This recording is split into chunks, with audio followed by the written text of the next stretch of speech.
कि गर अपने खून पसीने की हो कमाई तो, सुनिए हाजिर करता हूं, कि गर अपने खून पसीने की हो कमाई तो कसम खुदा की निवाला महकता रहता है, कसम खुदा की निवाला महकता रहता है।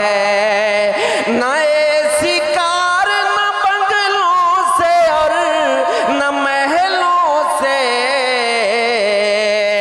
हलाल खाने से चेहरा चमकता रहता है, हलाल खाने से चेहरा चमकता रहता है।